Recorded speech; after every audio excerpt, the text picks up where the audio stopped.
By practicing the 12 steps, by focusing on a solution, and by accepting a higher power of our understanding, we find freedom from the effects of alcoholism and other family dysfunction. And I've asked a dear friend to read the 12 steps. I'm Robin, and I'm an adult child. Hi, Robin. The ACA 12 steps. 1, we admitted we were powerless over the effects of alcoholism or other family dysfunction, that our lives had become unmanageable. 2, came to believe that a power greater than ourselves could restore us to sanity. 3, made a decision to turn our will and our lives over to the care of God as we understand God. 4, made a searching and fearless moral inventory of ourselves. 5, admitted to God, to ourselves, and to another human being the exact nature of our wrongs. 6, we're entirely ready to have God remove all these defects of character. 7, humbly asked God to remove our shortcomings. 8, made a list of all persons we had harmed and became willing to make amends to them all. 9, made direct amends to such people wherever possible, except when to do so would injure them or others. 10, continued to take personal inventory, and when we were wrong, promptly admitted it. 11, sought through prayer and meditation to improve our conscious contact with God as we understand God, praying only for knowledge of God's will for us and the power to carry that out. 12, having had a spiritual awakening as a result of these steps, we tried to carry this message to others who still suffer and to practice these principles in all our affairs.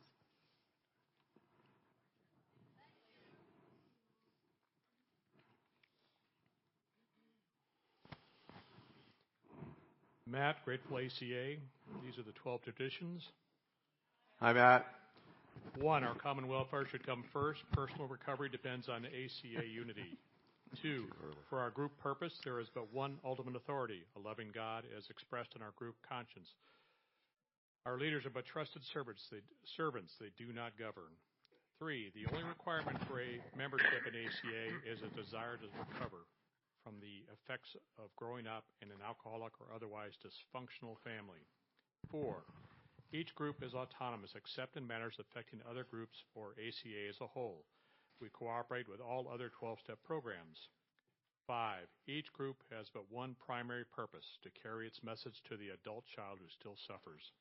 6, an ACA group ought never endorse, finance, or lend the ACA name to any related facility or outside enterprise, lest problems of money, property, and prestige divert us from our primary purpose.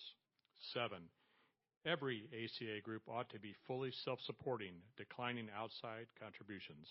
8, adult children of alcoholics should remain forever non-professional, but our service centers may employ special workers. 9, ACA as such ought never be organized, but we may create service boards or committees directly responsible to those they serve. 10, adult children of alcoholics has no opinion on outside issues. Hence, the ACA name ought never be drawn into public controversy. 11, our public relations policy is based on attraction rather than promotion.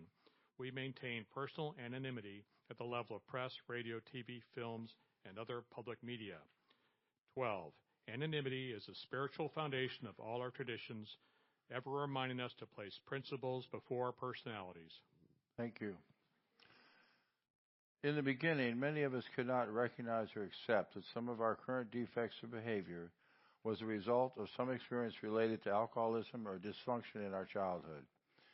We act as adult children, which means we bring self-doubt and fear learned in childhood into our adult interactions and relationships.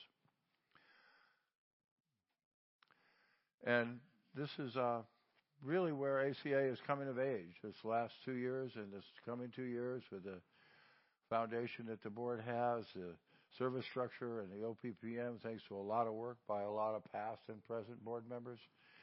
And we're totally enamored with your country and cooperation and the spirit of people here. And we are a worldwide organization.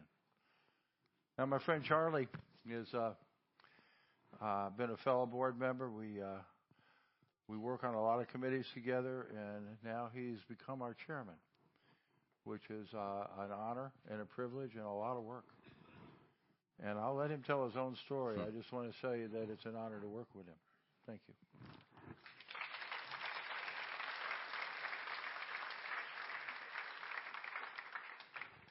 Thank you, David. Hey, mit Namen der Charlie. Jared Wuchsenbarn.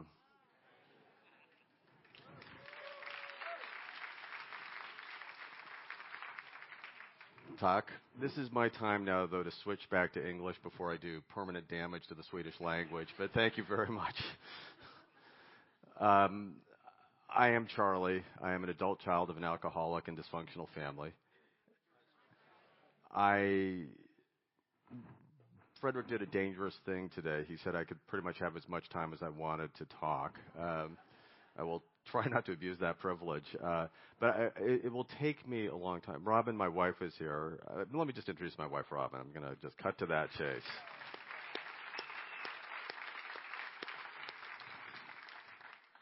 Any shred of sanity I would have had would have been gone by Wednesday without Robin trying to hold me together. She actually even pitched in and helped me do a workshop yesterday. I've been in ACA more than half my life. I'm 64 now. I started when I was 31, so it's 33 years. I am still the junior member in my household. Robin started in 1983. She has 36 years. Yeah, so we live this program in our house on a daily basis. It has saved us in more ways than we count. We actually woke up last night. I woke up first, probably about 2:30 in the morning, and I was not anxious. It was just so much had been happening, and I just felt full. And I think what happens is somehow when you're awake in a bed that time of night, it's not the same as being asleep. Sooner or later, Robin woke up too, and we just started talking about what an amazing week this has been. And I want to do some thanks right now, but I think the reality is if I talk for 4 hours, I could not fully say everything I want to say. Don't worry, I'm not going to try that. But I do want to start by thanking many of these folks in the front row from the Swedish Host Committee. I will begin, but not end with you, Frederick. I'd like to talk a little more at the end. But Frederick, please stand. You have just done an amazing job.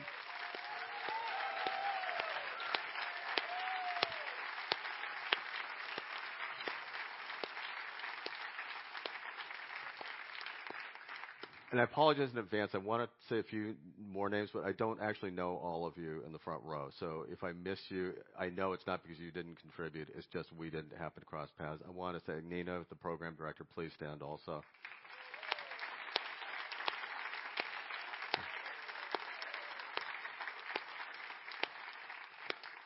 Is Monica, who kept the literature going all weekend, is she around anywhere? I don't see her right now. Monica? Yeah, yes, please. Yes.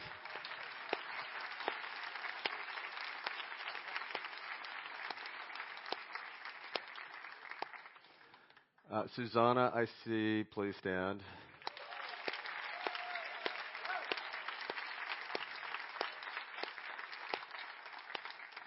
Edmond, the treasurer.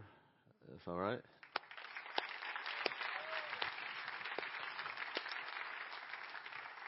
And then the only person on our board who could have done this, the only Swedish speaker, native or resident of Svendborg, Denmark, about 3 hours from here. Maj-Britt, please stand.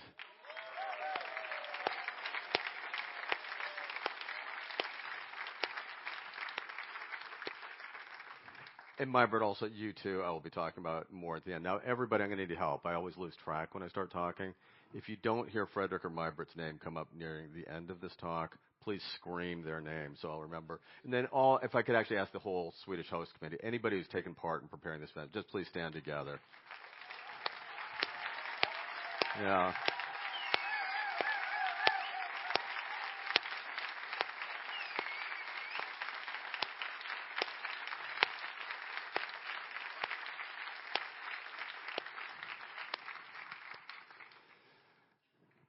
The introductions are not done. I'm going to slide over here to our board, who also, starting with Maj-Britt. Maj-Britt is our European link. She joined in 2013, was part of the last European-based event in Denmark. Mary Jo has just stepped down as chair. If you could please stand. You all saw her last night.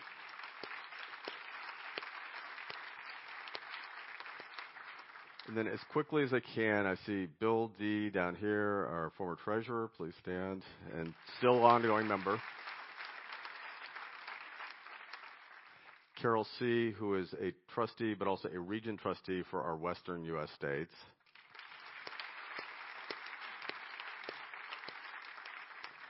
Aaron D. From Pennsylvania just joined the board. Pat H., our new treasurer from California. And poor David will feel like I'm seeing everybody but him. David McBee from Florida, our vice chair.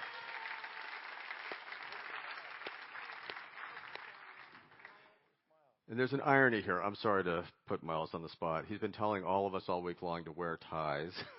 So you'll get the humor when he stands up. Miles, please stand up and introduce yourself. Hi.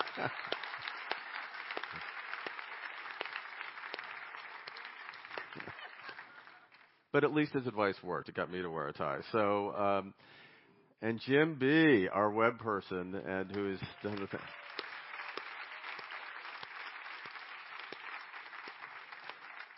And then also my last introduction here is Lin San in the room anywhere?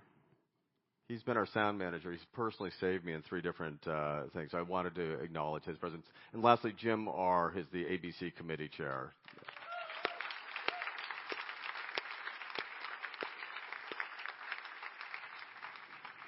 Well, with all the time that Frederick has granted me, I wanted to really try to cover 3 things. One is just some of my personal history. Why did I come into ACA? Because the theme of this event has been the courage to change, it's gotten me reflecting on my own thinking about the process of change. So I wanted to talk about that. And then lastly, I just wanted to talk about the fellowship. You know, David talked about the coming of age. Where are we going next? I really would want to reflect what this event this year in Europe has meant and what I think it will mean going forward. I will just simply say I think something has changed permanently. I see it in the courage to change that's been exhibited by the Swedish Host Committee. We, a year ago, were debating at the Toronto ABC, would we just do an ABC over here, kind of a fear-based, we just didn't know how much potential there was here, or would we ask the Swedish Fellowship to take on this entire event, the AWC also. And it was an exciting and I think historic moment last year at Toronto where the delegates pretty much spontaneously spoke up and said, we have an opinion on this. We are a world fellowship. You must do this in Sweden. The final vote, I believe, was like 41-2. It was overwhelming. We believed in you, and you have all rewarded our faith. It's been really amazing.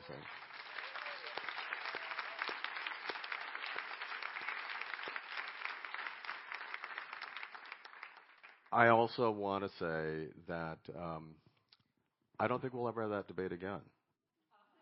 You know? It's no longer a theory. It's no longer a question. It's a fact. This full weekend, we got more people here than we ever have yet. It's been our biggest convention.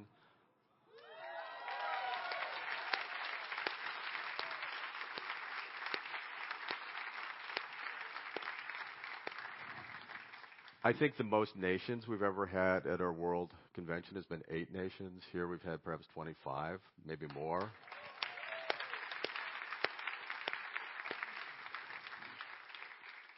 And something I have seen, even from the beginning of the time, is how much your host committee has gained in confidence. It's really felt like for about the last 5 months, don't worry, we've got this covered, you know. And I've seen this with some of the other countries, you know, the Danes, the Finns, the Russians have grown. It's not just people are growing in numbers, there are more meetings. The confidence, the leadership, that we can really guide our own destiny going forward. This is changing almost by the month. And I'm very excited to see the next year, the next 5 years. I really believe we will have a time where we no longer think, as somebody described a Norwegian woman, we think of America as the mother of ACA. And I said, yeah, but the kids are growing up really quickly here, you know? And pretty soon the mother might want to be supported by the kids. Who knows? But anyway, I believe we are heading toward a new era of we are brothers, sisters, peers, people who come to the same table as equals and in honor. And again, that is historic. And thank you all for what you've done.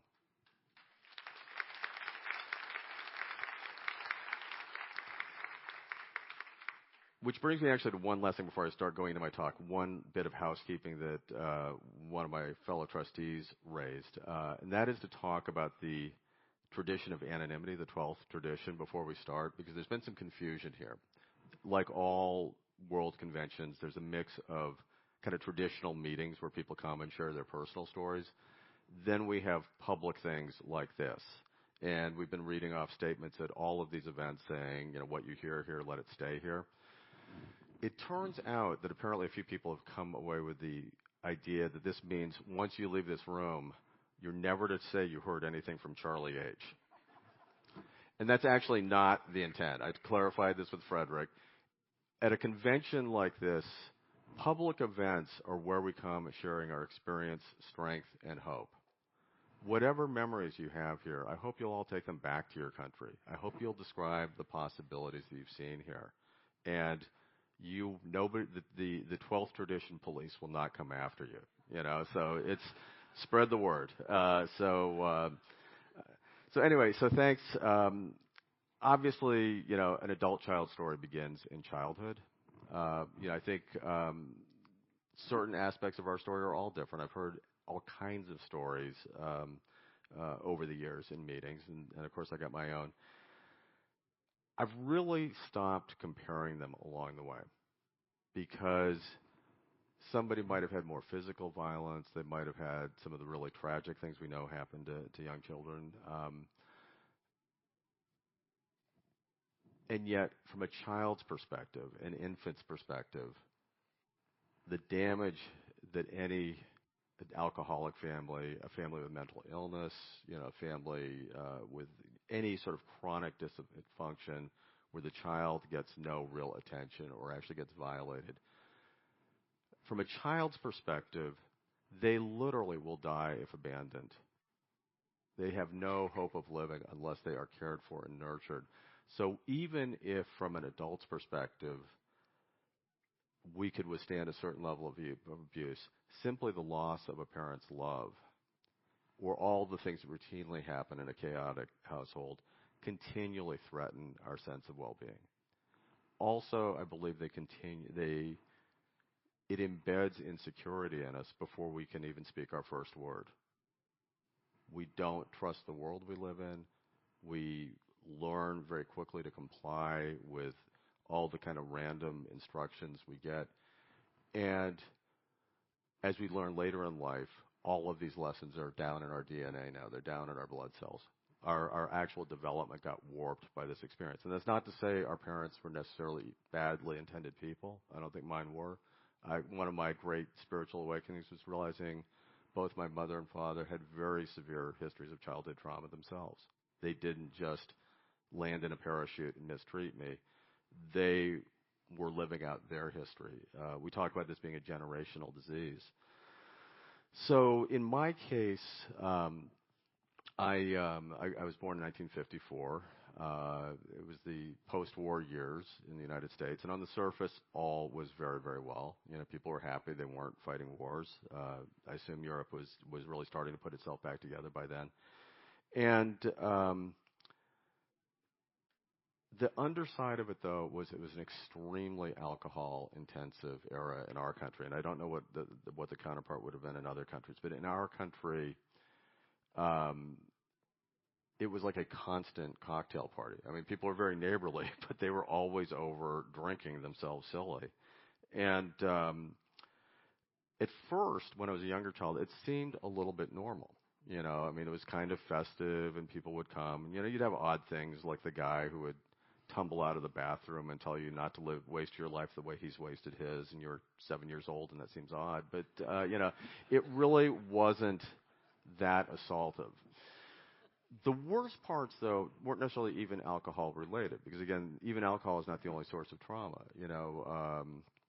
I was 15 months old when my grandfather happened to die of a heart attack right in my presence. And I learned years and years later that left a mark, even though it happened before I had conscious awareness.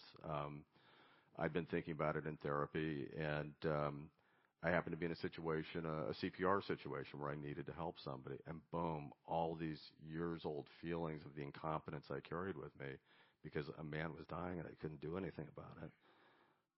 I eventually was able to heal that in ACA, because I now could connect past to present. I definitely lived in a household, and I came to the solution promises that we will have great changes in our relationships, including with our parents, and that came to pass. But my mom was a hard mom. She was simply not that maternal. As my wife reminded me yesterday, her nickname was the Barracuda, and she was mighty proud of that nickname. So, 3-year-old meets Barracuda, bad showdown. And so a lot of neglect, somebody who really did not feel easy to be bothered. I was the third of 3 children, and something, even without anybody saying a word, just the strain that was caused every time I had a simple childhood need screamed itself out at me. And I learned very early on not to have needs, or not to express them. Not to express them and then not to feel them. Because if you can't do anything with it, that's where I think the don't talk comes first, but the don't feel comes second. You're going to die if you feel your feelings and you can't say them. Now, I also had one series of events where things got worse and worse and worse. And these I remember. And these were the things that took it from kind of garden variety, would I even go to an ACA meeting for this, to, boom, something really happened. At age 5, in an odd circumstance, my dad, who is actually very much like me, and I very much like him, had a secretary over while the house was empty except for me. And again, that was also part of the 50s. There was a lot of what in English was called grab-assing, husbands chasing other wives, opening themselves to other husbands. It was, again, sort of a shadow side of our country. And I was home with a fever. I went down to get some water. I actually came in the room while they were, making out.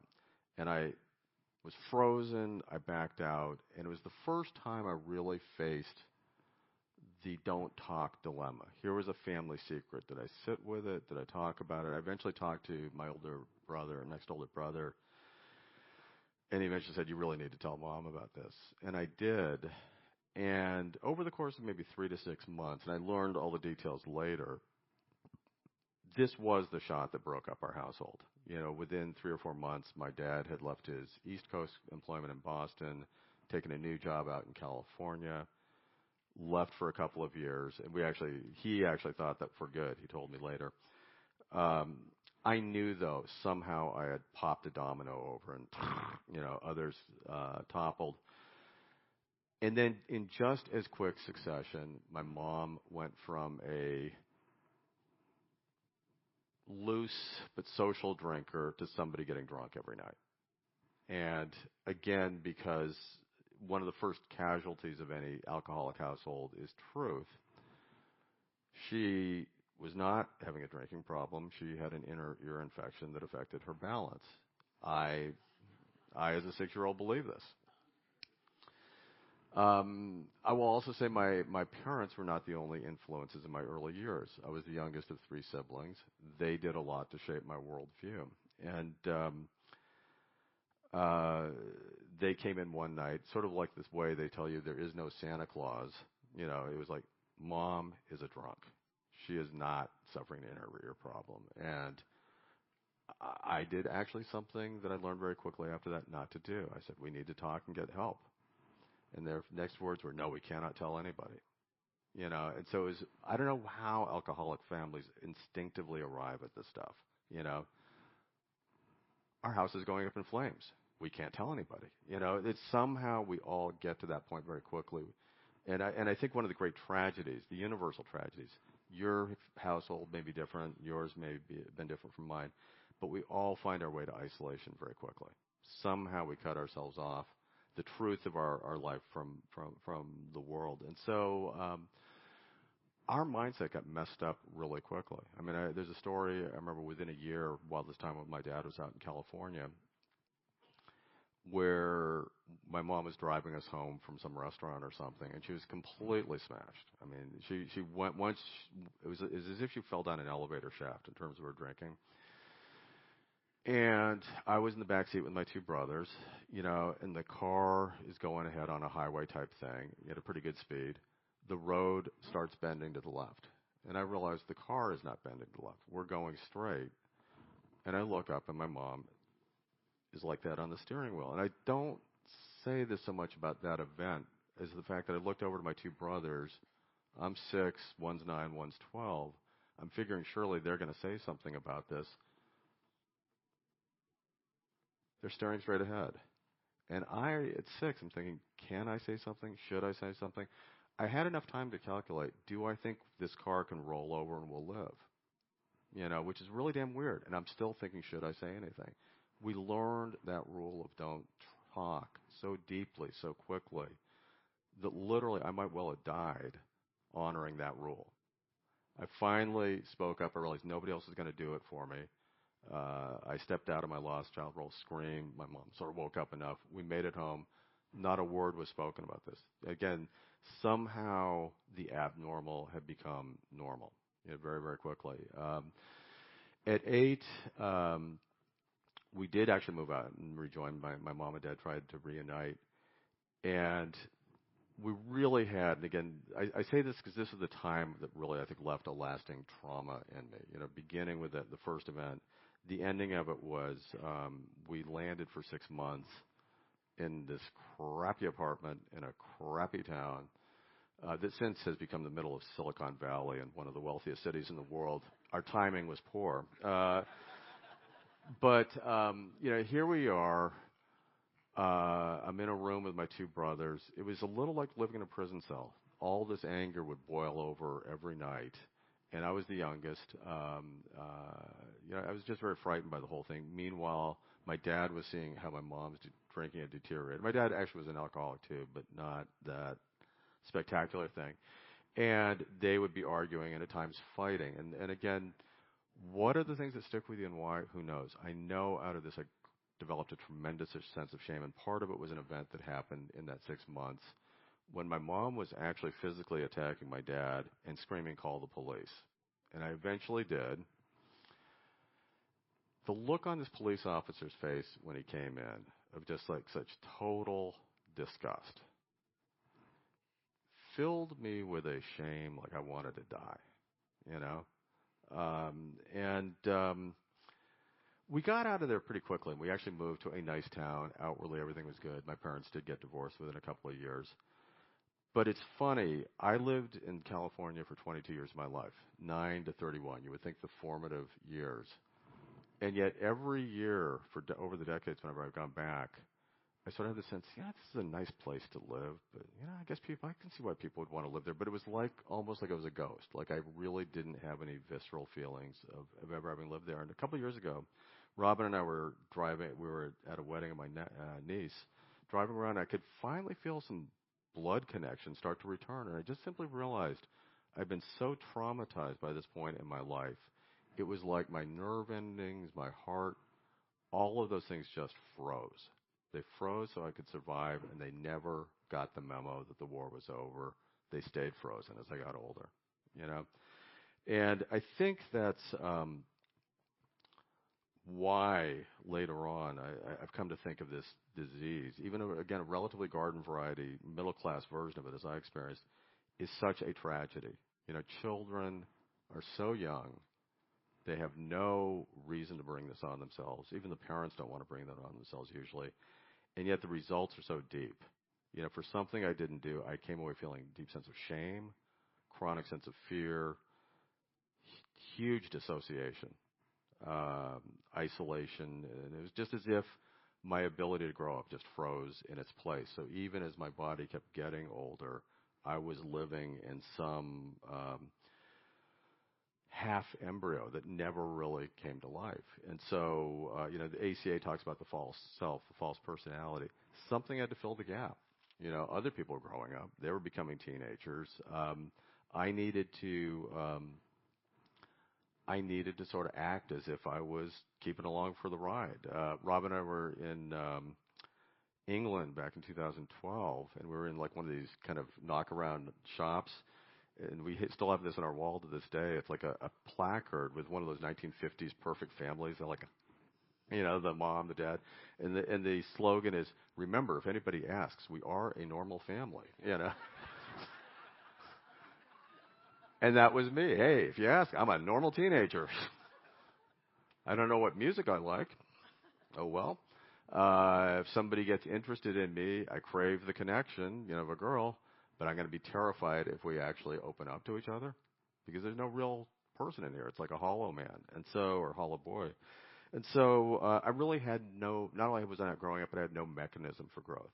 I was sort of bobbing around in a sea, and I just simply couldn't connect, with people. And so the solution talks about being, caught in the prison of our childhood reactions, or we will be, in the prison of our childhood reactions no more. That speaks the truth of my situation. AA, which I'm also in, they'll talk about it as a death sentence. If you don't stop drinking, you'll die. I think of ACA as like a life sentence in solitary. If you don't heal, you will live over the same past because it's all you know. And I have to say, my early years of adulthood kind of bore this out. I was a prize at work. They liked me so much they fired me for my first 2 jobs. They appreciated my open, ways of interacting. They really said I should be free to pursue other opportunities more worthy of my talents. I will always feel bad about my first marriage. I simply wasn't a real person fully able to engage. And I had 2 children from that marriage who I love very dearly. I will feel always sorry for the trauma they endured of a seemingly okay marriage falling apart. I really had hoped not to drink at all, and yet by my 20s, once I started drinking, in our 4th laundry list tradition, cheery little prediction for the future, hey, we'll become an alcoholic, marry one, or some other compulsive person. Great thing to look forward to. I chose option 1, but I also married somebody who fit option 2 well enough. And, we both dove into option 3. So we sort of covered that entire thing. Because the essence of the adult-child thing is, if you don't heal your past, you'll repeat your past. And it will haunt you till your dying day. And that's our consequence. I mean, a lot of times people know what's going to happen if they walk out of AA. They'll go back and drink. What happens to us? We'll go out and repeat. And I think that's something we need to tell newcomers. There is a bitter cost to not treating this disease. And I really, as I started to get into ACA, which I'll talk about in a second, I also even had this odd thing of really having this frozen development brought to my attention. I remember one time when my older daughter was in 2nd grade, I think, and they had this one day of the year before Thanksgiving where they invite the parents in. By now I'm doing some ACA meetings, and I'm beginning to sort of reflect on my past. And I'd see these 7-year-old boys darting around and messing with each other, and I thought, my God, they seem like they are further along in their boyhood journey than I am in my 30s, And it was a barometer of just how much had gotten scrambled and frozen. So, fortunately, my topic is not fear of change and avoidance of change and what your life becomes like if you don't come to ACA. I was lucky enough to encounter this, and that's why you won't get more of this dreariness, hopefully, for the rest of this talk. But the truth is, an alcoholic family upbringing, a dysfunctional family upbringing, an upbringing where there's simply no love left in the family to give the children, no steady nurturing, that is an inherently sad place to be. And it's a sadness that lingers. So I was lucky. I was one of the very first people to hear about ACA. I actually first heard about it in 1979. There was a Newsweek article when researchers were beginning to discover that actually you didn't just get to leave home at 18 and live an okay life. And my brother Jeff, my 3 brothers were in a car driving in New England, and my brother Jeff said, hey, I just read this amazing article, about how they're really coming to realize that people grown up in alcoholic families suffer lasting damage. Do you think maybe we're affected that way? Good question. We reflected on it for about 10 seconds and said, nah, no way. We're good. We looked at each other, yeah, we're good. And we drove on through the rest of our trip. The next time I heard about ACA was 1985, since I obviously didn't do much with the original information. And Jeff, by that time, his first marriage was in trouble. His marriage counselor started handing him the original books, one of which was called It Will Never Happen to Me. And I was living this odd life at this point. I was already well on my way into alcoholism. The seeds had been planted on other addictions. And yet I still thought of myself as a really normal Joe, good guy. But I did know something was weird about me. I knew I didn't fit in well. I was scared of men at work. I was scared of women. I was scared of lampposts. And so he sent me this book called It Will Never Happen to Me. And part of that caught my ear because when I was a teenager, I thought, I'm never going to drink like my parents. And so that title just right away hit me. And then what I found was I was not such an unusual, freaky person who couldn't be understood by anybody else. Because, in fact, when they started going through the family roles in the early pages, I recognized my family. It started with Rick was the bad boy. Jeff was kind of the family hero. And then I flipped to page 12, and it's lost child, which was me. And I saw this, and I thought, oh, my God. I started reading each of these, and they were like picture-perfect descriptions of 3 individuals in a book. So I really knew I was not alone. I was incredibly blessed in the beginning of 1986. They had a national convention in Northern Virginia, right outside of Washington, D.C. It was something called the National Association of Children of Alcoholics, NACOA. Very much run by the star therapists who are already now writing bestseller books. You guys actually will have a flavor for it. There were 800 people in a hotel. And it was the first time I ever walked in consciously among other adult children. And it was like the skies opened. I was suddenly, everybody I looked at, I understood them. They understood me. It was like somebody gave us the translator device.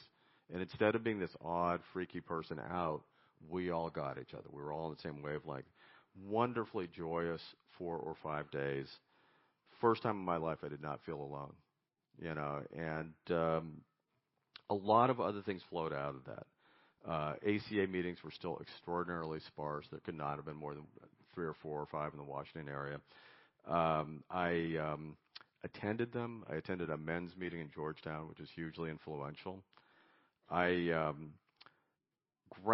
I went to a place called the Caron Foundation. None of this is ACA official stuff, but there really wasn't much official ACA stuff back then. Everybody sort of found their own path to recovery. 5 days inpatient therapy. Something that really made a permanent lasting change in me was they had one exercise every day where they asked all the people in my group, there were 3 groups of 10, I had to go up to each of them and say, I want you to tell me something you like or admire about me. And one of the odd things about ACA is when you get warped to thinking of yourself as a less than person, even though that's kind of a miserable source of information intake, you're familiar with it.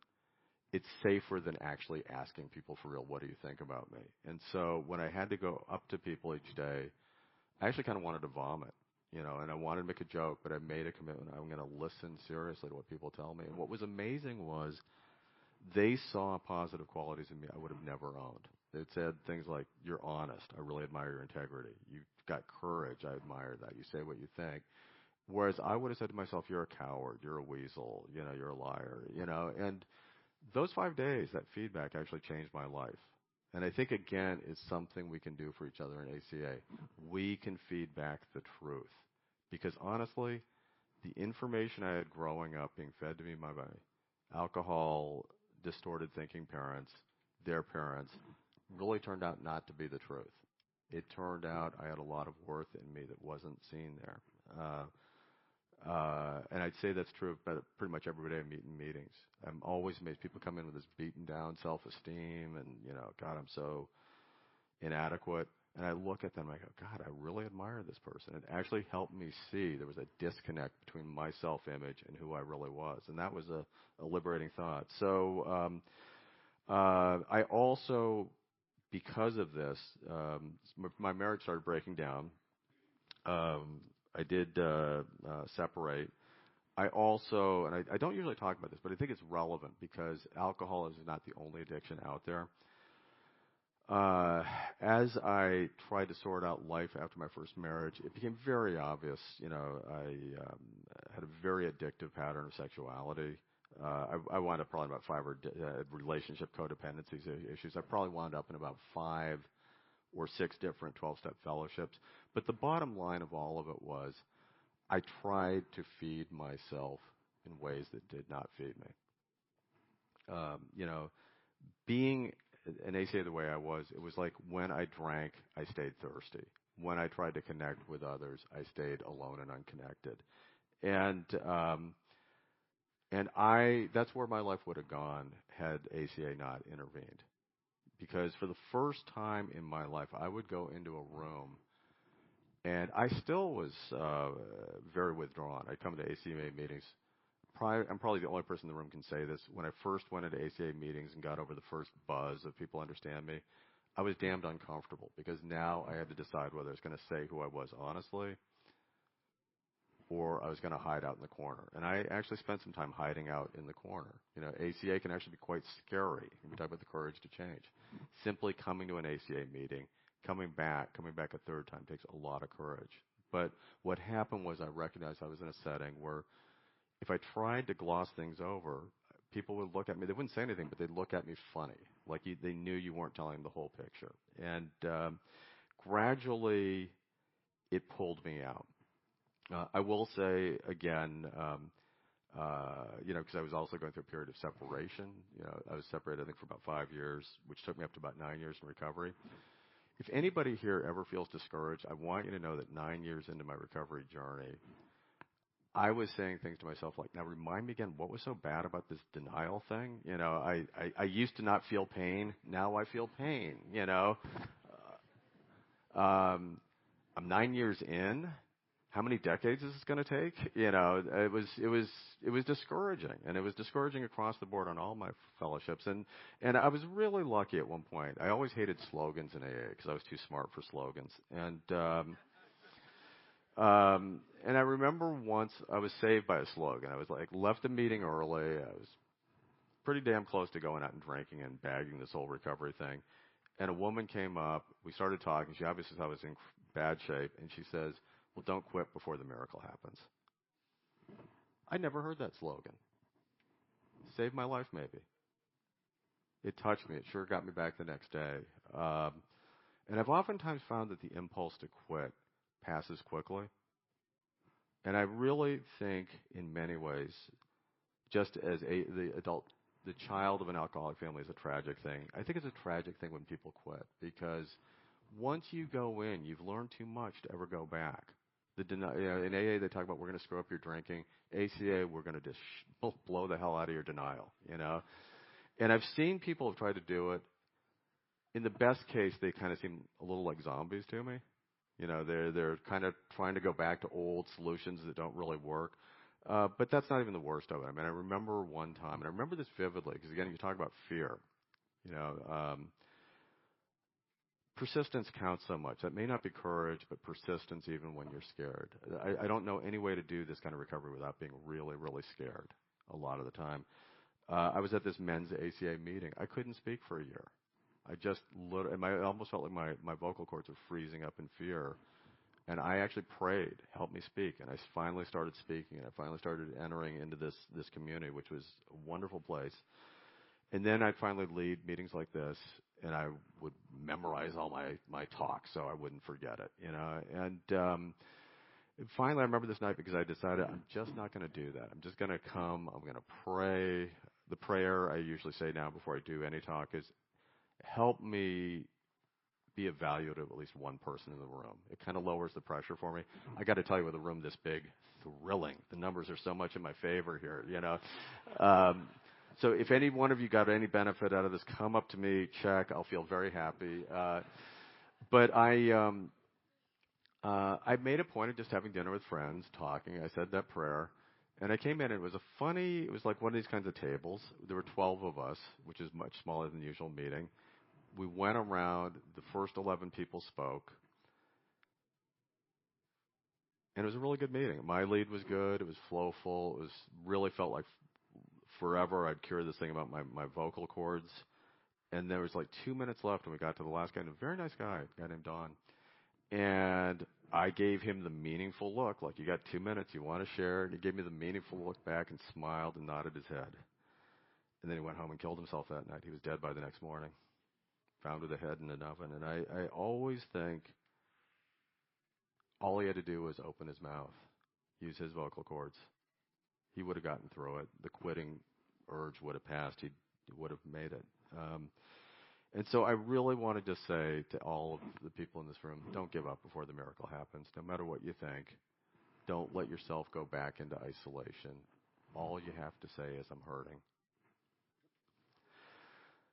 So I want to talk a little bit, probably more quickly, about the process of change and some of my reflections on it. And at times like this, the glasses have to come off. I have bad handwriting. It's the only way I'm going to see what I actually put together as notes. I think there are some really critical elements to change, and also some very unique challenges because of all of our laundry list history. The first one is just simply that coming out of denial, the acknowledgement that my life isn't working. I put a lot of effort into proving to people my life was working, and eventually, particularly as I started learning about ACA, I really got, wow, my life is not working. That's the first step.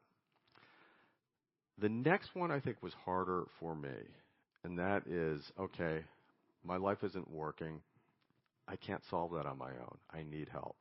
And that first night when I was at this incredible convention in Northern Virginia, my first ACA 12-step meeting, I didn't even know what it was. I didn't even know what a 12-step meeting was. But there were people just sat in circles, small circles, and started talking about their story. And I thought, well, this is great. This is neat. And they did the serenity prayer at the end. And I thought that was neat. And I didn't know I'd attended my first 12-step meeting. But right toward the end, I had shared about how I'd really wanted so hard to drink, and yet somehow I was still a mess. And this guy said, I so feel your pain. I tried not to have the disease, and in the end I did. And he ended up by saying, I need help. I need help.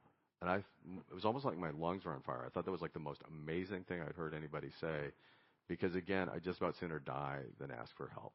I'd sooner die than acknowledge I needed help. And so that really helped me start changing. And what my experience about every time I run into something new, I still run into things that scare me, and I'm going to go through a few specific examples, but basically, initially, I sort of go through this thing. If I still want to solve it myself, I got a fabulous track record. About 2 times out of every 10, I actually solve a life problem successfully with a lot of stress. Most of the time, I fail when I try to do it on my own, and eventually I go back to other friends. They give me guidance, and their track record is way better. It's like more like 9 out of 10. Things go very gracefully, flowfully. That doesn't matter. The next time I'll still want to solve it myself. It's just in the Big Red Book we talk about compulsive self-reliance. That is definitely me.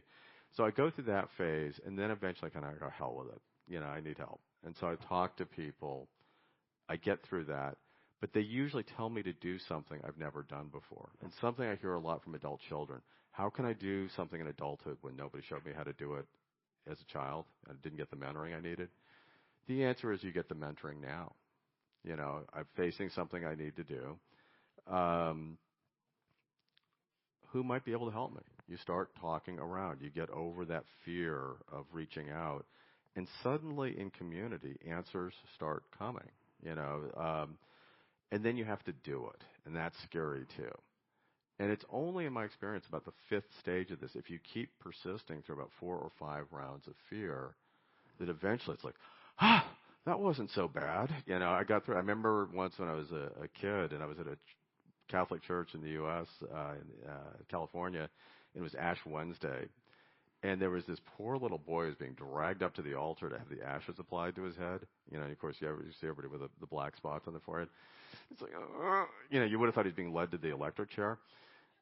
And eventually, the priest puts the ashes in his head and he turns around and his big beaming smile and goes, "Gee, Mom, that didn't even hurt." He obviously thought somebody was going to hit him with a cattle brand,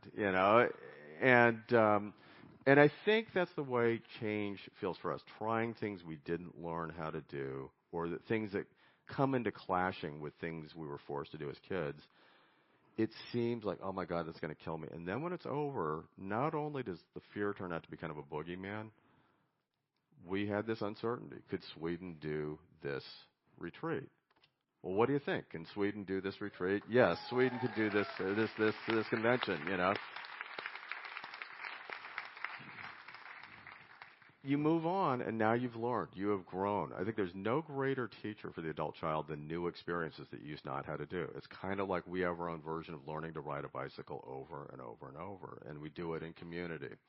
So I think the single biggest things are we have to be ready to be scared in adult child recovery, and we have to be able to trust the unknown.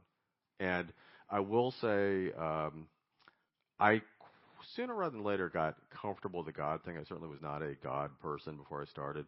But for people in the room who don't do God, who find that word threatening, I will simply say, and this is, I think, maybe the most important thing I can say today, you don't have to believe in God to have a power greater than yourself. I would like to actually all take a minute to look to your left, to your right, to the people behind you. Look around the room. Think about the last 5 days, or 3 days for the people at the convention, 5 for the people who did the ABC. Do you believe there is something that happens when this many adult children come together in recovery that you can't do on your own? Thank you.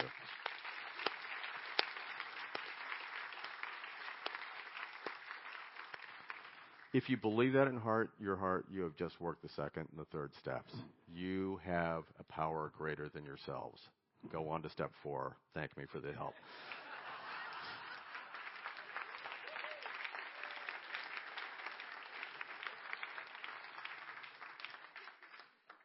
So I'm going to talk about just a few stages that I had to walk through here. One was just all-purpose, free-floating shame. I felt like a worse person than pretty much anybody else on the planet. It was a big deal for me to learn how to interact with people, again, with the advice of other people. I remember once at an AA meeting, a guy taught me how to shake my hands with somebody I hadn't known. Because I don't know if anybody's had that awkward experience of you're looking at each other and nobody's making the introduction. He just said, I learned to just put out my hand and say, "Hi, I'm Paul," and I thought, that's easy. I actually ran in an election many years later. "Hi, I'm Charlie. Vote for me." It was, you change with the experience. And I don't feel that sense of shame anymore. It's one of my greatest gifts in ACA. A huge one is learning how to make mistakes. Fruits of the 10th step. When we are wrong, think about those words. Not if you are the poor, sad, unfortunate soul who makes a mistake. It's when we are wrong. We all do it, right? I did it earlier today. I've learned to laugh. My inner child comes out when I make mistakes now. I flipped on my microphone a little bit early. My private conversation beamed itself out loud and clear around the room, and I actually started giggling. I love that clown act last night. I was sort of seeing that thing play out. I do need to say, I had tremendous fear about getting to know my inner child. That was a hard one. He was in hiding. He was like a war orphan hiding out in the rubble of my household. And I think he was afraid to be invited out, afraid he'd be burned again. I thought the whole thing was kind of magical, mystical stuff. I was terribly afraid of the pain I would feel if I allowed my inner child to come to the surface. And I was also terribly afraid my inner child would reject me. Screw you. Where have you been? It was a long time of helping him bob to the surface, staying there, trusting me. Again, persistence. I really think now raising an inner child is a lot like raising a flesh and blood child. You don't just feed them on Monday and Tuesday and come back on Friday. You are there. You don't basically say, "Oh my God, you're crying and fussy." Nobody told me about that. We're getting rid of you. You've got to be in for a rocky ride. And yet, my inner child wanted what any child wants: love, security, and a chance to belong, and then a chance to play. Kids learn and grow by playing, and I have gotten so many gifts out of that thing. And I will say honestly, I think if somebody hasn't made that inner child connection, they've only done part of this program. We don't just change our thinking, we need to open our hearts, and that's where our inner child lives. And so, when my inner child came back, I felt a lot of pain. I really had memories of early abuse that I had forgotten. But I also could laugh again. I could giggle again. I could rediscover things I loved to do as a kid again, and I still love to do them as an adult. There's a picture somewhere on my cell phone of me going back to my favorite professional basketball team, and me wearing the team hat, and Robin's got it, and I looked like a 6-year-old, But that has Friday nights we go home. We let the inner kids run the kitchen. We eat fish sticks and French fries, which the kids can cook, and then follow it up with a chaser of hot chocolate on Saturday. And it just one of the happiest things has been to let that child come out, and it's made me a whole person in a way I would have not been without that. It also helps me from addiction. My inner kid did not like drinking. My inner kid did not like the addictive sex.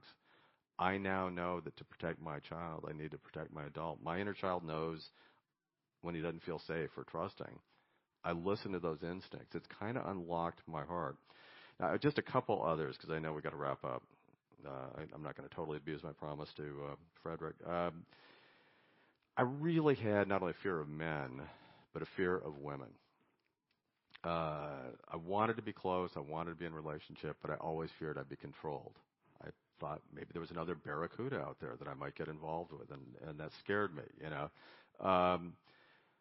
Again, one of the things that really helped that was not intuitive, as I was doing therapy, my first therapist, who also had some addiction issues, said you need to get right. Men need to get right with men, and women need to get right with women first. And it was an extension of also going to meetings. I found that if I could learn to do all these life skills in a safe place like a meeting, if I could learn to set a boundary with just some guy who I saw once a week, sooner or later it would be easier for me to set a boundary with a life partner. If I could learn to be honest even when I was afraid that I would be rejected with a person in a meeting or a person in a therapy group, I could do that. And what was amazing was gradually I found that the sense of being around an attractive woman was less radioactively charged than it seemed to, because I could find that the human skills I was learning I could use with both sexes. And this was really just in the nick of time, because about a year after this kind of dreary period when I was feeling so discouraged, I met Robin, and by the time I met, things had changed. Again, I'd gone through a lot of little changes, and I was now ready for a bigger change. And we practiced this program. We got together. We actually stayed together. We were so excited by the prospect of marriage. After our first marriages, we only stayed together 8 years before we got married ourselves. But we did do it, and we always were honest from the earliest days. Always from the honest. I mean, something Robin said to me early on is, I want somebody to love me all out. Oh, I loved hearing that. I really did. It was like,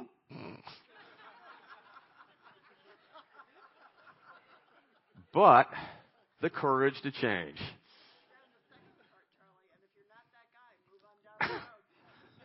Well, one good thing about the denial thing is you forget the things that are too threatening. As she said, if you're not that guy, move on down the road. Double gulp. Excuse me. Well, this is one way to save time in a talk. Clonk. You're hearing the full truth when I'm keeling over at the table up here. So, the best I could say was, I might be that guy, which was honest. Probably a year or two later, we had worked out the kinks. Never in my life has the phrase one day at a time served me better. There were so many times I was so terrified I would lose my identity, my own individuality.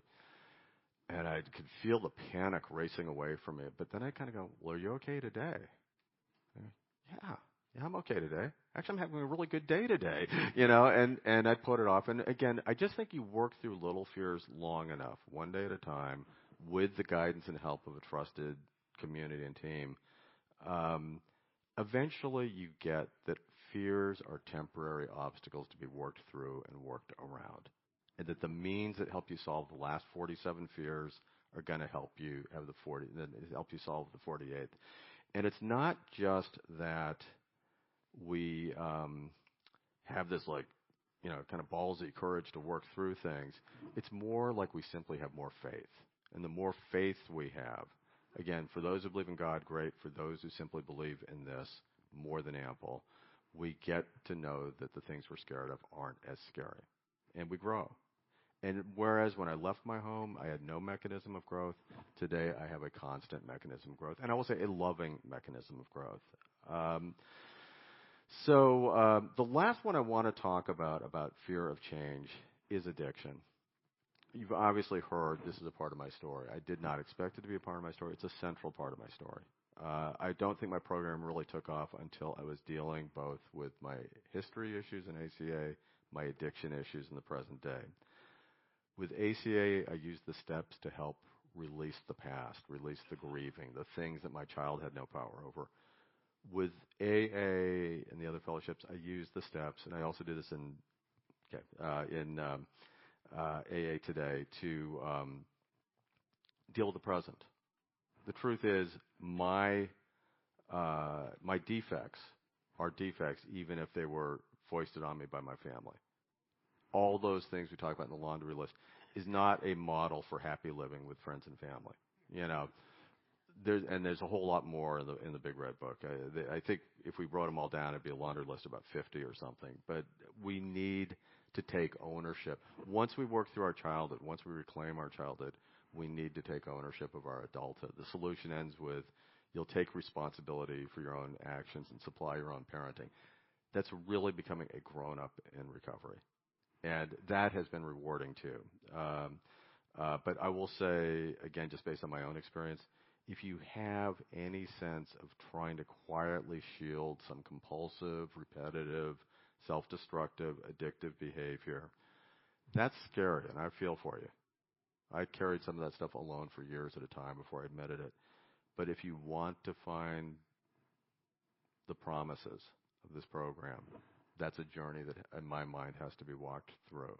And it's a part. We don't talk about it a lot, but oddly enough, Dave and I have this debate. I sort of conservatively say 85% of the people in AA are adult children. And he says, talk about 100%, And then, but I will say a tremendous percentage of people in ACA meetings are unconsciously suffering from some form of addiction. For me, the solution was to acknowledge both and work recovery for both. Fruits, and then, one last personal thing before we move on. This sounds like a small thing, but in my household, it was a big deal. A month ago, just about exactly this weekend, Robin and I were attending the first ever family reunion from my side of the family. First time we ever dared to do this. And what was neat was all the people who we grew up with have now passed on from this earth. But we spent a day talking honestly, but I will say compassionately about our memories, the good, the bad, but we had somehow laid it to rest as a family. And for me, it was a warm time. It was a reflection of how much healing can happen. My dad, I had the opportunity to talk with him right a month before he died. He finally was ready to tell his life story. And it was quite amazing because he was one of the most private people I've ever met. And when he ended, and I know he enjoyed that time because he did the same thing with my other two brothers, he ended his story by saying, well, that's enough about my life and how I failed to find happiness in it. How are you doing, son? And that made me take this program more seriously. I love my father. He was so much like me, a gentle man, a kind man. I did not want those to be my last words, and I know now they will not be. My heart has come alive because of this program. I am with a woman I love dearly, and we affirm each other daily. On the board, if I were to tell you we never piss each other off, I would be lying. But it's like that thing, even if you don't always like each other all the time, you'll love each other in a special way. We all respect our commitment to this program. I have been amazed over the last week and then days when this whole community came together that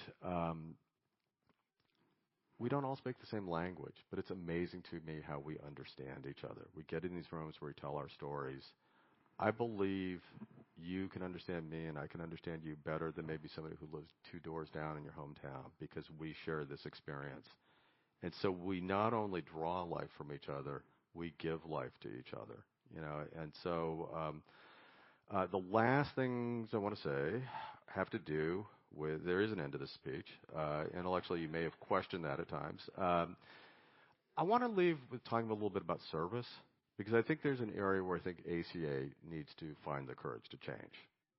A lot of us, we go through this tough, not the childhoods we wanted, not living the adulthoods we wanted, wondering if we ever will. And when we finally come into a place where we're understood, I think a lot of people want to go, wow, I'm just taking care of my inner kid, or I'm just going to take care of myself. And the truth is, I've heard a lot of stories about towns where there's no meetings or meetings with just a few people or there's no intergroup. And that a lot of things aren't working out so well because nobody really wants to be the person to step up. I want to just say this journey has been quite extraordinary. I never really expected to get into service. In 2015, when I had my first exposure to WSO, the only stuff I'd ever done was locally, sponsoring and that kind of thing. Common issue, no sponsors. I want to say to those, to the part in us that feels fear about doing these things, it's like all these other things about the courage to change. When we commit ourselves to trying something we don't know how to do today, chances are, sooner rather than later, we're going to learn how to do it. We will definitely know we can provide service to others. It's been one of the most meaningful things that has made me feel a core of worth inside myself. It's also been one of the things that has affirmed to me this program works. When I share with others and see them grow, it's an amazing gift. And so there's a lot of work that needs to be done everywhere. Back in the United States, a lot of gaps in our service. Here in Europe, I think there are a lot of fellowships that are very well established, some that are really getting on their feet. I will say, if you have not thought about helping in some way, 2 things I would urge. Take some emails before you leave this today. If you are willing to sponsor or need a sponsor, actually, Christine earlier, right before it came up and asked, can we ask people to stand or raise hands maybe? It might be a little less awkward. Who here has found a sponsor over this time in Sweden? Not bad.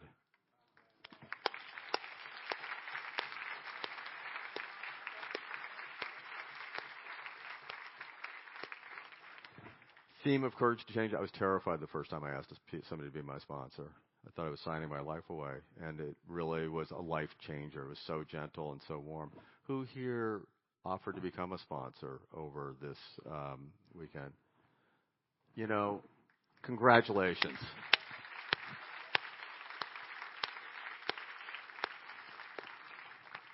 We're working on guidance on sponsorship. More people, I can't tell you, 4 or 5 years, they go, I couldn't be a sponsor. I'm afraid I'll really destroy people. You don't have that power. Chances are your sponsees aren't even listening to you to begin with.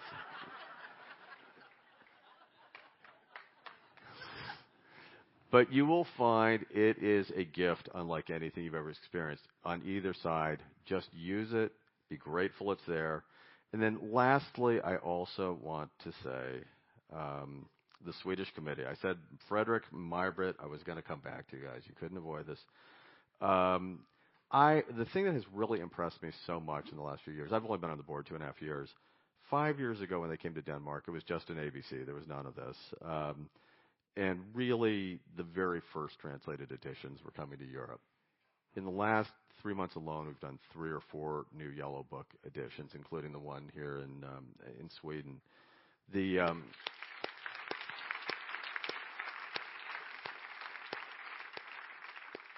And I say we, and that's absolutely the wrong word if I'm talking about we, WSO, back in the United States. No, we.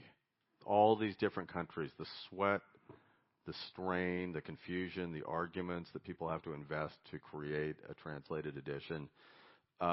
We are fortunate in the U.S. We are fortunate. We're damn lucky, actually, that ACA was not started in Greece, so that we had to translate Greek stuff before we could actually do ACA.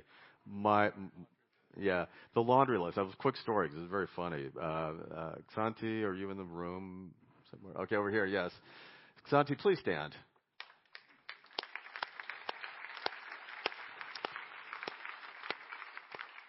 Xanti is from Greece. She personally has led. We're right on the verge of publishing one with 2 more to follow. We post the daily meditation online, translated by Xanti and her team. We are right on the verge of publishing the yellow book, and she's also translated the red book. One of the biggest challenges, which I learned last year in Toronto, was translating the phrase "the laundry list." Now, I'm going to tell you a true story. Even in the U.S., we don't really know what a laundry list is. We don't use them, I think they were used like back in the early 1900s. People would take stuff off to the laundromat, or maybe their servants. Unfortunately, I had to let go of my servant last year, so I don't really know how this thing worked. But anyway, we just know it means a long list that kind of covers everything. Check, check, check, check. Other countries, we forgot to send the memo. What is a laundry list? And so one of my favorite stories when I talked with Santi is they had like 4 different theories about what a laundry list is. And my personal favorite was they for a while they were operating on the theory that there was somebody named like John Laundry and called this the list of laundry. So we are not the easiest to translate. And I will say I'm also the literature chair. As we are doing new editions, it's a core value now that we try to make them translation friendly. Shorter sentences, shorter books. Use the same words over and over again, so you're not having to find 15 ways to translate the same idea. We learn. We continue to change at the WSO level, and we continue to try to serve everybody who is helping us learn. So, Santi, I mentioned. Margaret, please stand one more time.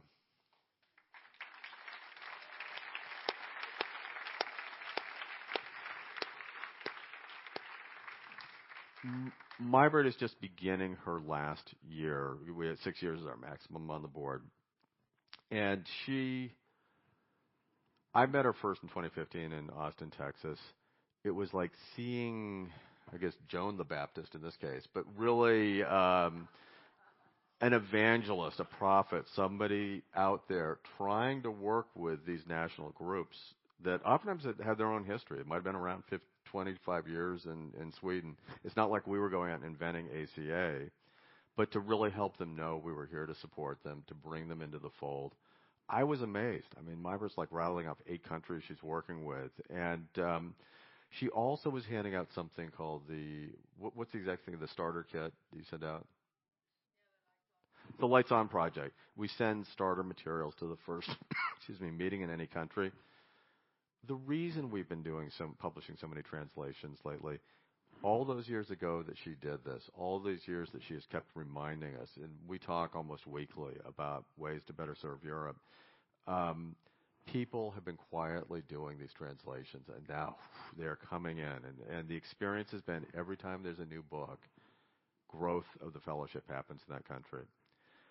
But, of course, the books only work if the fellowships are there to support them, to support meetings.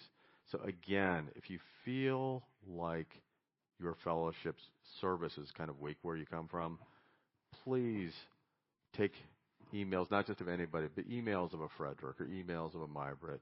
Plug yourself into the people who can guide you, because with the courage to change, your ACA community can be far more thriving, and you will literally save lives. So I urge that. So, Margaret, thank you. Frederick, your last call. Stand up, fella.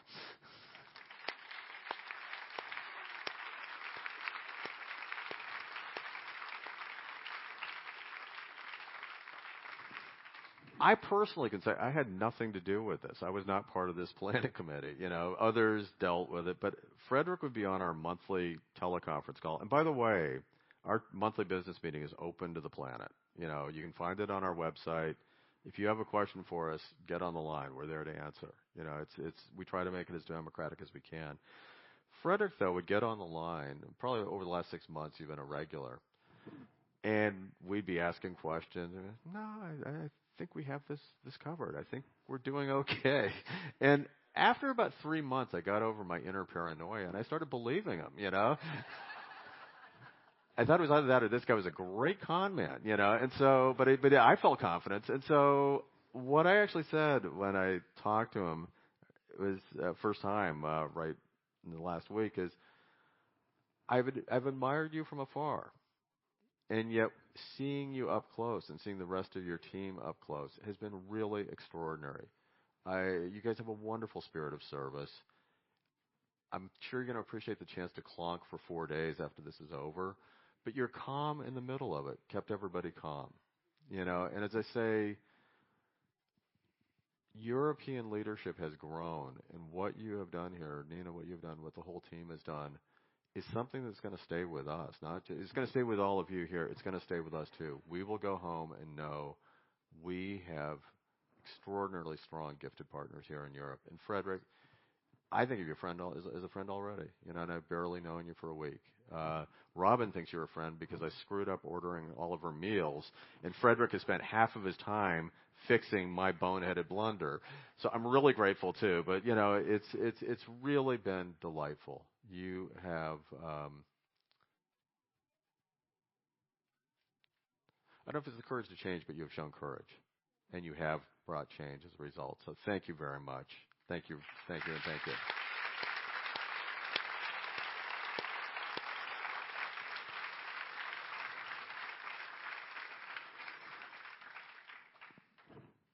So for me, I just want to say, like it was 3 a.m, my heart is very, very full right now. This has been one of the most rewarding weeks of my life, seeing this unfold. The board stuff is great. Personal recovery is really beautiful, and I've seen a lot of people doing personal recovery here and doing it in community. I hope we will all stay connected. I've made some really great new friends from a lot of countries here. Some we will meet again. Some we may not in person. But I hope we will stay connected in heart. And I hope you will stay connected with heart with others and by email with others from here. So I cannot thank you enough. To the Swedes, one last time, putting your language at risk. Tack så mycket. Thank you.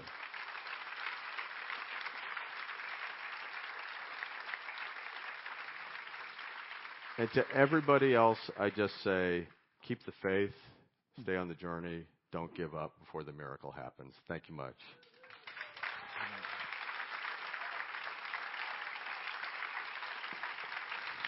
Good night.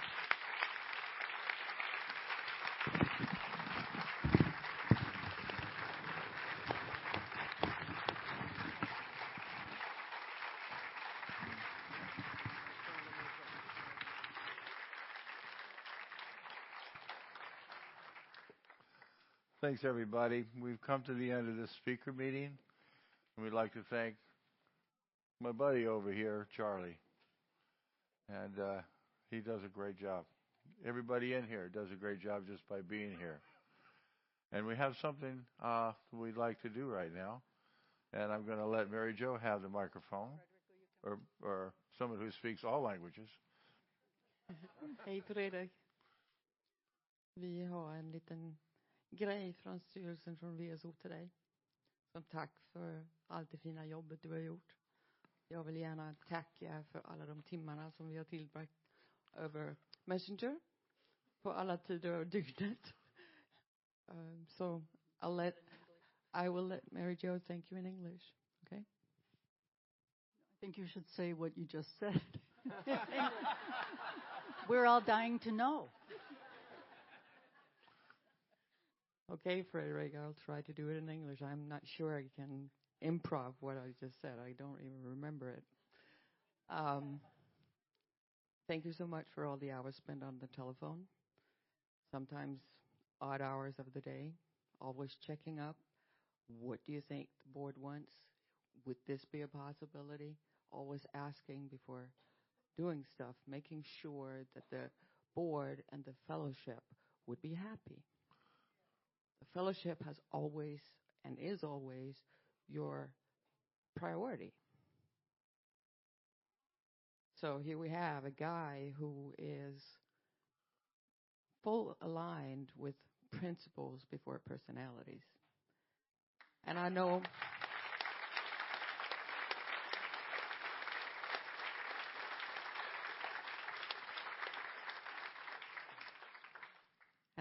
from talking to Frederick a lot of times that he does not expect it that anybody would thank him. See, I knew that. So thank you. Thank you.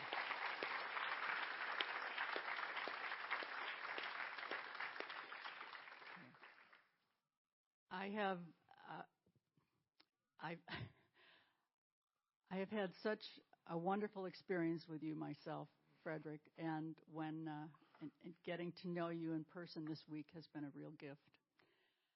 Realizing that it takes more than one person and there is a committee, we thank you all. It is our tradition to give the host committee chairperson a gift. And that gift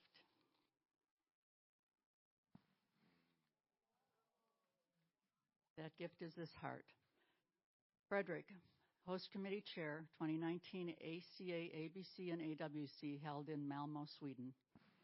With gratitude to you and the host committee for your hard work, dedication, and commitment to making these events so successful, we will all cherish this experience for a lifetime. And then it has a serenity prayer. And it ends with, you are appreciated, from the ACA Fellowship. Thank you.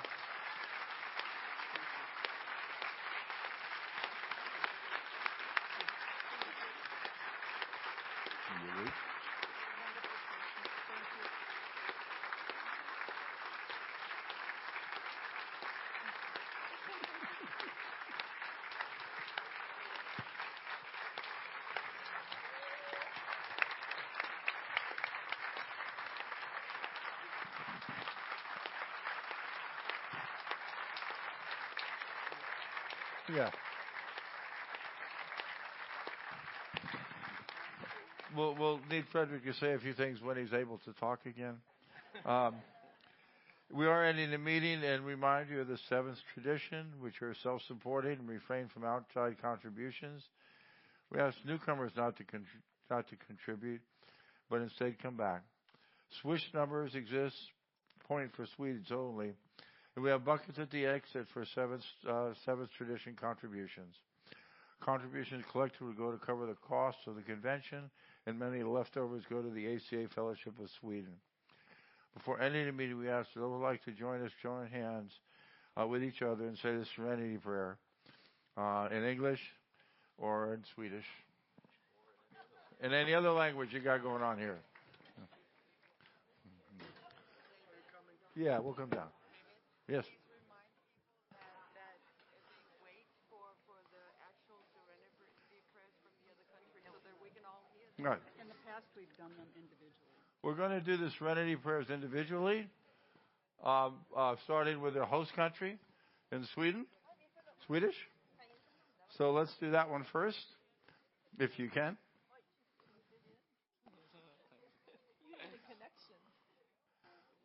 Would you go ahead, Frederick? Are we all connected?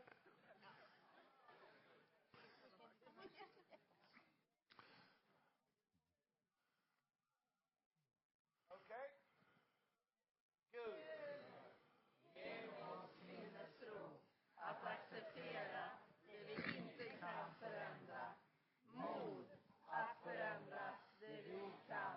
Och förstånd att inse skillnaden. Tack. What language next? Danish? What next country? Danish?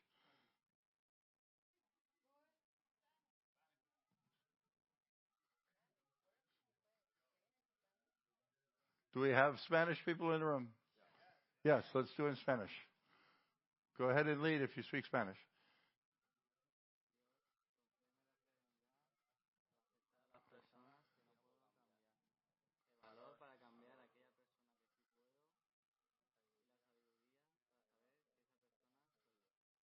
Thank you.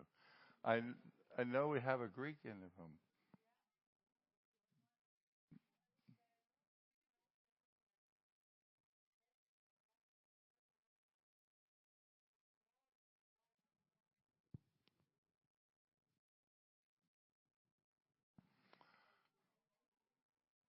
Russian.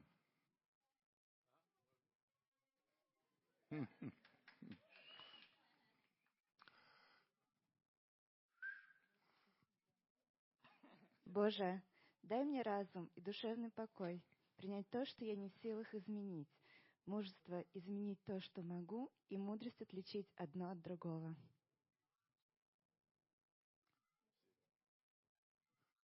What other language would you like to speak?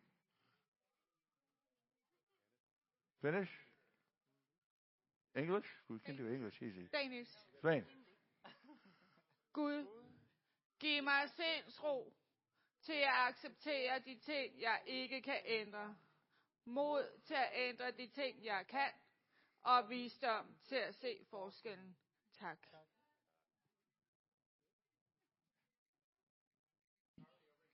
Where? For Hindi. Mm-hmm.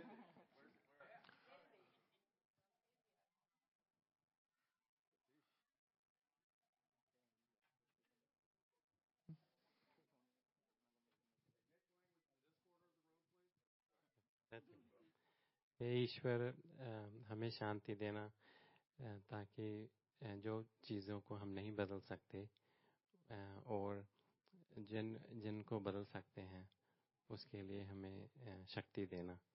Thank you.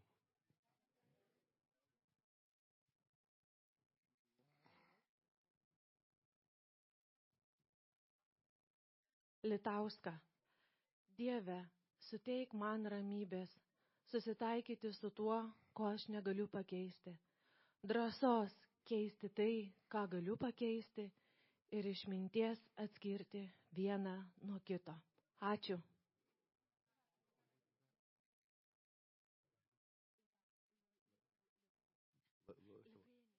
That was Lithuanian. That's a provincial language.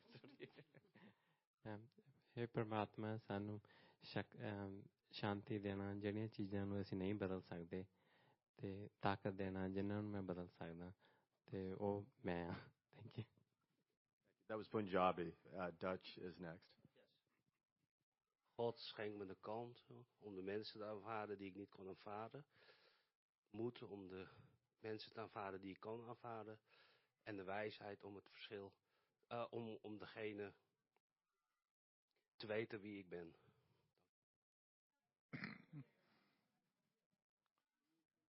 Norwegian. Gud gir meg sinnsro til å akseptere de ting jeg ikke kan forandre. Mot til å forandre de ting jeg kan, og visdom til å se forskjellen. Takk. Yes, of course.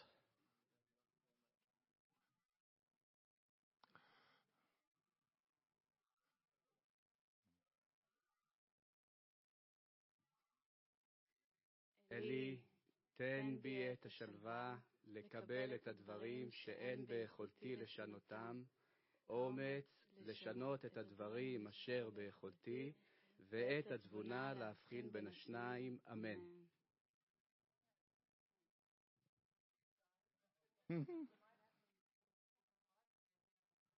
Bosnia? I'm going to go over to here where I see a hand, but if Bosnians are around, please. Bosnia in the house.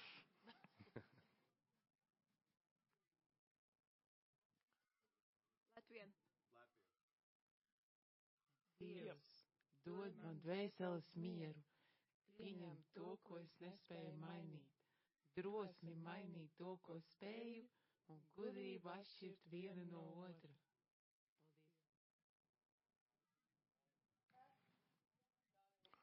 German.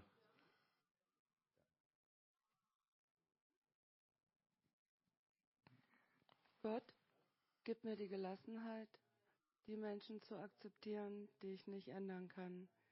Den Mut, denjenigen zu ändern, den ich ändern kann. Und die Weisheit zu wissen, dass ich derjenige bin.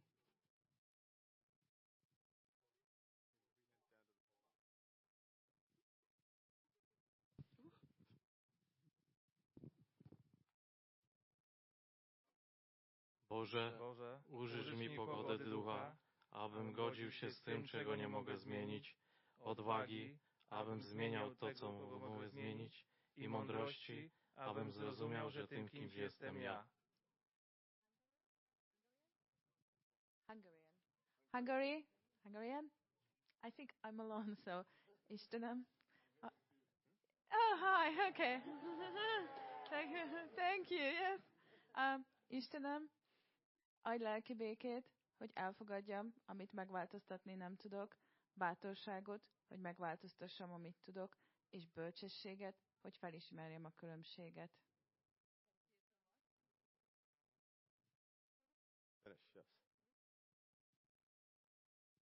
Finnish language. Jumala suokoon meille tyyneyttä, hyväksyä asiat, joita emme voi muuttaa, rohkeutta muuttaa, mitkä voimme, ja viisautta erottaa nämä toisistaan. Kiitos.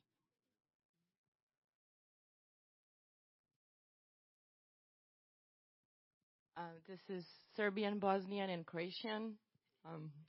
Bože, daj mi spokojnost da prihvatim stvari koje ne mogu promeniti.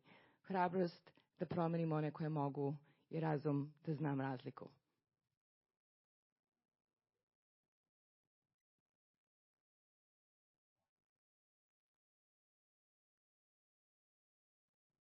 Hi, I'm living in Sweden. I have roots in Estonia, so I want to take it in Estonia. We have some delegates here. I haven't met you. So, Jumal, anna mulle meelerahu, et mõista, et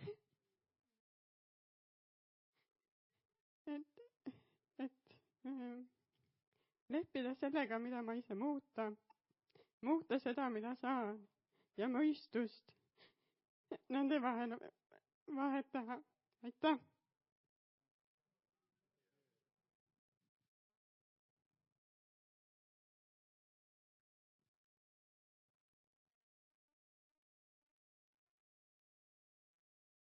I know we had one French speaker before, but she may not be here.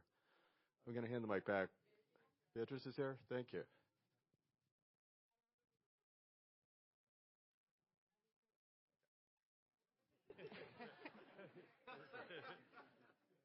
Mon Dieu, donne-moi la sérénité d'accepter les personnes comme elles sont, le courage de changer la seule personne que je puisse changer et la sagesse de reconnaître que cette personne est moi.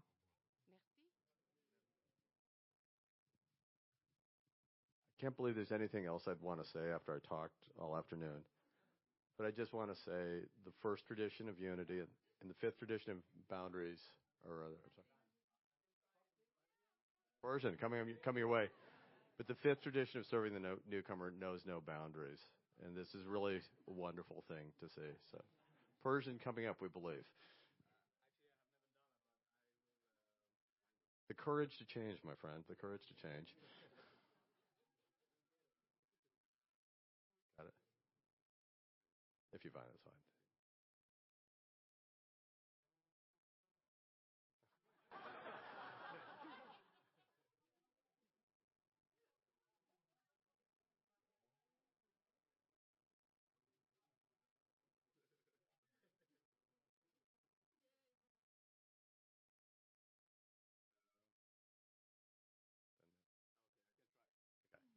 I can try. I don't know if it's right, but I try.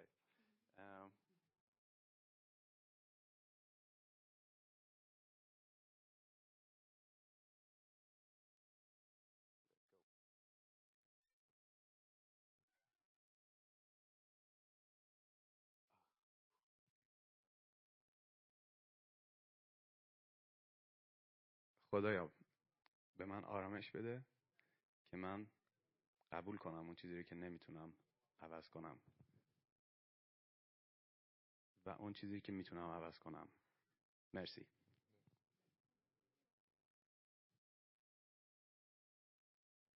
English. Oh, yeah, there's that. Okay. Robin, do you want to lead it? Portuguese, sir. Okay.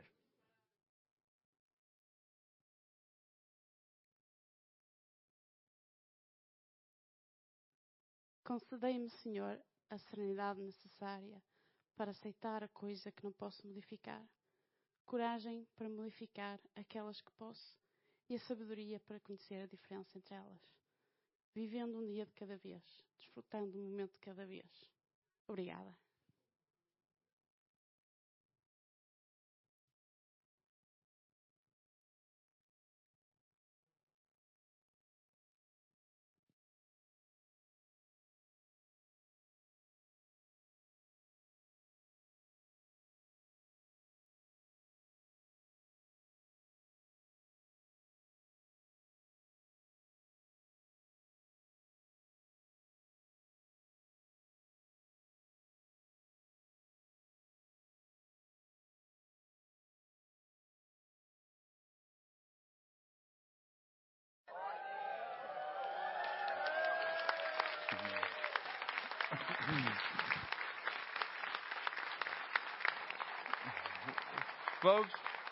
Folks,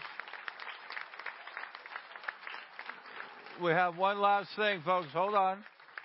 If we would have Frederick pass the torch to Bill, who's representing the Boca Raton Convention. Bill, can you come up here?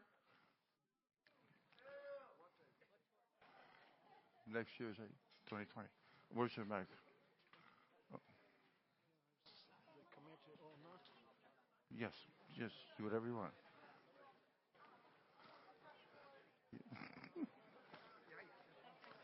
The committee?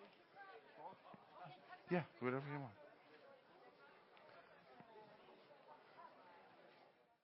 Ask me. I don't know. We have planned that the committee should say something. Okay, folks, one more thing. You're on. Hello, everyone.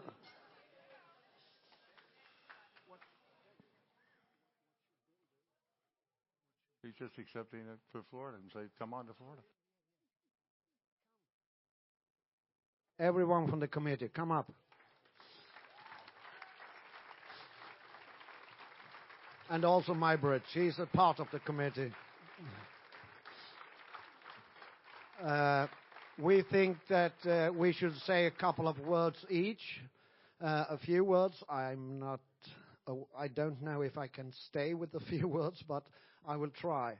I will first of all say thank you to all of you. Thank you for the Swedish groups who said yes to us to do this. Thank you to everyone who has done service. Thank you to every one of you guys. It has been terrific. Thank you, the board. Thank you, everyone who's attending this. Thank you, everyone. It has been so fantastic. And the journey started 1.5 years ago when I met Mybrit in Karlstad. And I didn't know what I said yes to.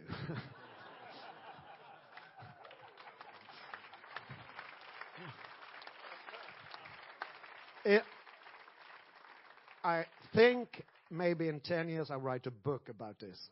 I love to write, so maybe. But it has been a boot camp of recovery this year. Really. It's terrific to get to do service. I'm talking Swinglish. Hope it's okay. Now, today, I start to feel emotions. I got a gift earlier this morning from a country, and I fell into tears. And and when I told that story 2 other times, I fell into tears again. And I'm starting to feeling again. This past week, I didn't allow me really to feel, but now it's coming, and I think it will last for months on. I'm so grateful for to get to do this, and I will end it with a couple of words. I helped a friend 2 years ago, two friends, to make their 50 years together, 100 years party. And we were 4 people doing this for 4 days, building tent, everything. And after the party, the day after, when we were cleaning up and so on, we stood there. We have done this. And one of them who turned 50, she said to the other one who came to take a cup of coffee, "What should we do without this? Who helped us with all this? How would the party be?" And he said, "It would be on a different way." And he went. So, thank you.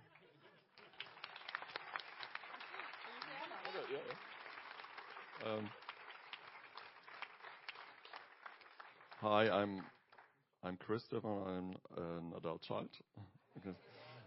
Frederick asked us to say some short sentence about August's experience to be in the host committee. And mine was, I did a lot of service these days in the registration and the email before. Some of you, a lot of you I have mailed with before.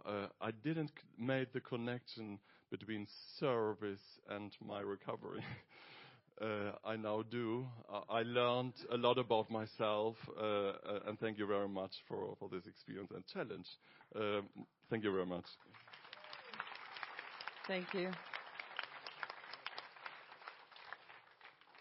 As I tried to say before, this is Maj-Britt here. It's been a privilege. Not only did I get to work with a culture that I know very well, because I've been a part of Sweden for 8 years back in the old days.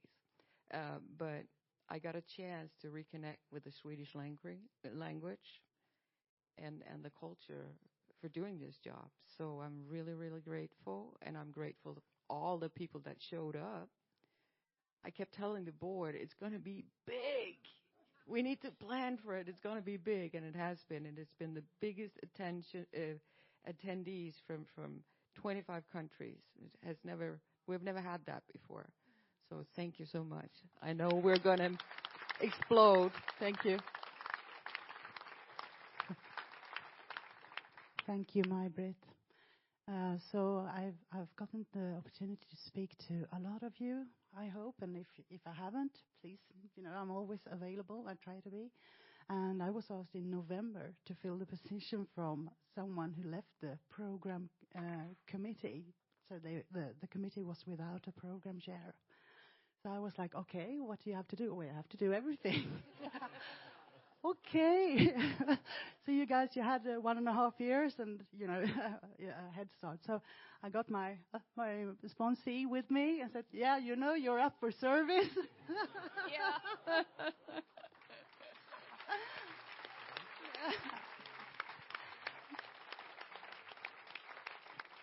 And, within me, there's Peter Pan is a favorite movie of mine.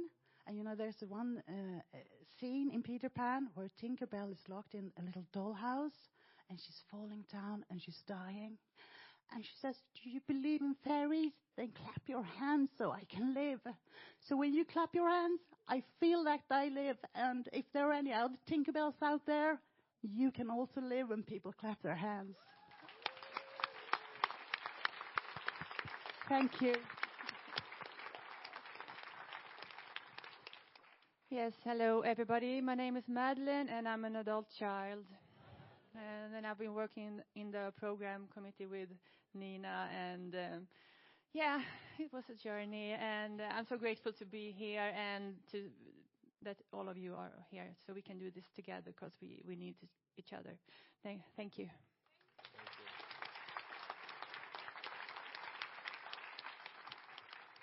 Hi, I'm Marcus. I'm an adult child. I'm so happy that I could express because I was sitting on the bus over here and I was thinking that, I wish I could have just a moment to say how grateful I am.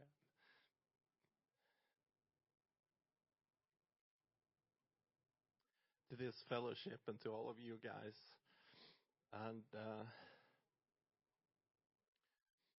I think it's so humbling to see how people coming all over from the world are coming here. I was sitting at the registration.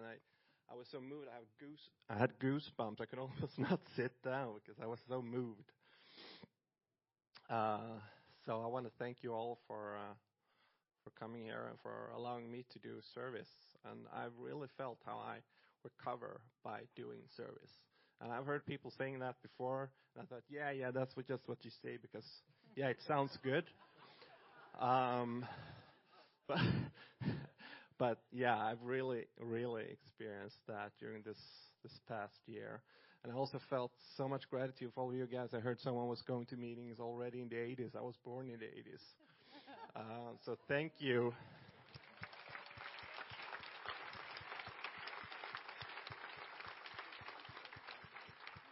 Yeah, I'll leave it at that. Thank you.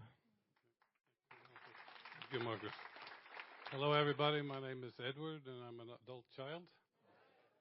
I belong to the same home group as Frederick, Christoph, and Marcus here. And Frederick asked me if I wanted to be involved. You hear me, everybody? Yeah, okay, good. I did not know what I accepted, but as a treasurer, I was supposed to be. And to keep it short, it's been very enriching, or you could say I felt very rich by this experience. It's been fantastic. Thank you, everybody. So thank you for this.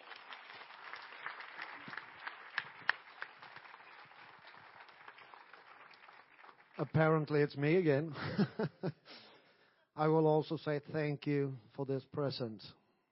I will guard it. And it's hard to find words how much this means to me. And I will put it on a special place in my home. Thank you from the bottom of my heart. Thank you.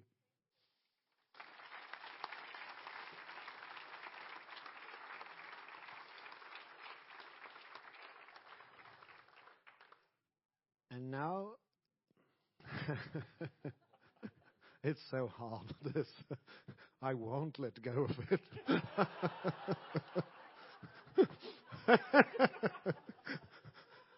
Now I will let go of the torch and the medallion to Bill for Florida next 2020 AWC.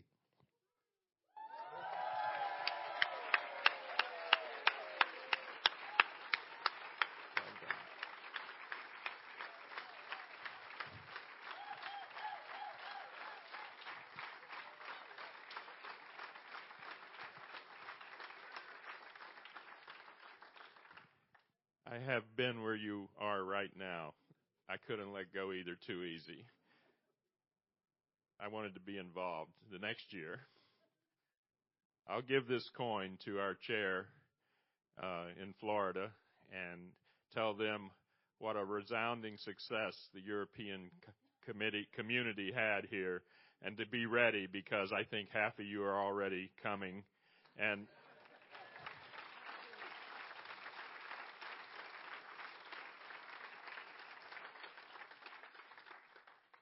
I just know that they're really excited about this in South Florida, and it's going to be everything that this one was, I hope. I hope we can live up to your new standard that you've set, and we look forward to seeing you all there. So please come to South Florida. Thank you very much.